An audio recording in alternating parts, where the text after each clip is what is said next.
My parents are old, and I don't mean that like, haha, my parents are in their mid 40s, early 50s. I mean that like, people have thought my parents were my grandparents. They're pushing into their late 50s, early 60s right now, and I love them to death. They've given me a great life and a good family. They gave me the nuclear family experience. A stay-at-home mother, a breadwinning father, and two kids, one of them being me. With a nice big house with a white picket fence. This is as stereotypical as a family can get, and that's how I was raised. So naturally, it's how I expected to raise my own eventual family. But hell, this isn't the late 90s anymore when my parents got married. This isn't the mid 2000s when they had me. How could I ever afford a nuclear family that I'm accustomed to? And how can anyone afford one? Is it okay to even not have a nuclear family structure? The nuclear family really formed in the late 40s and 50s, with the returning veterans from World War II and the Korean War reaping the benefits of the GI Bill, which according to archivesite.com, the U.S. Digital Archive, approximately 8 million veterans received educational benefits under the Act. Approximately 2.3 million attended colleges and universities, and 3.5 million received school training, and 3.4 received on-job training. Since most Americans aren't drafted anymore, not a lot of Americans get to reap the GI Bill. In fact, our current GI Bill is less generous than it was in the 40s and 50s, but that's besides the fact.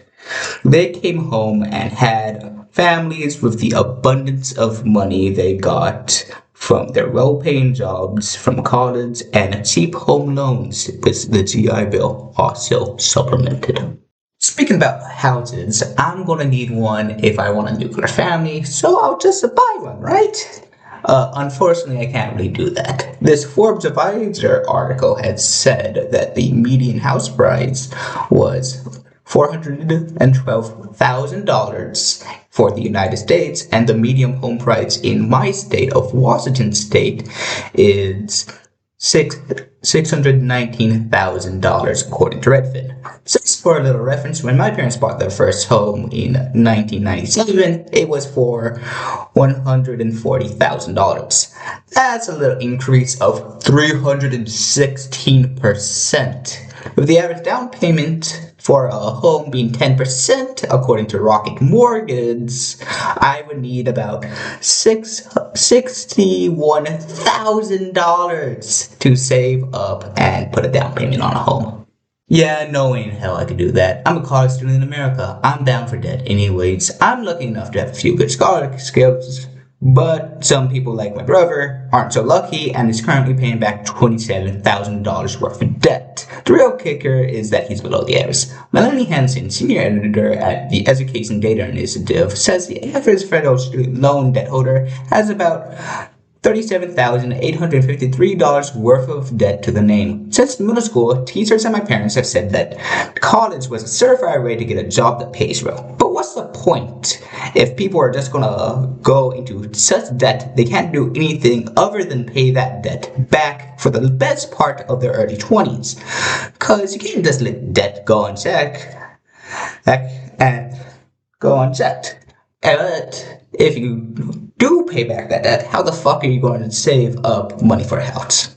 That is assuming once you buy your house and move in with your partner, that you remain together.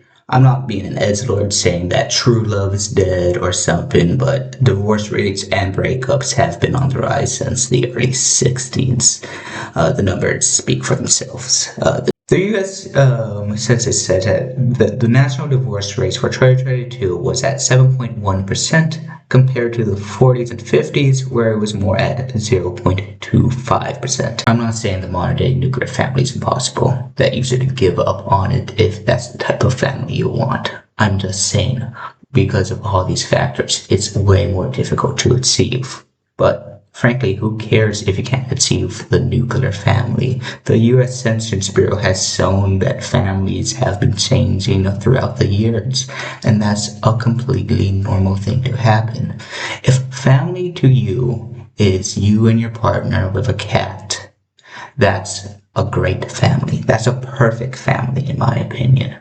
Because family is what makes you happy, not a box you have to fit in.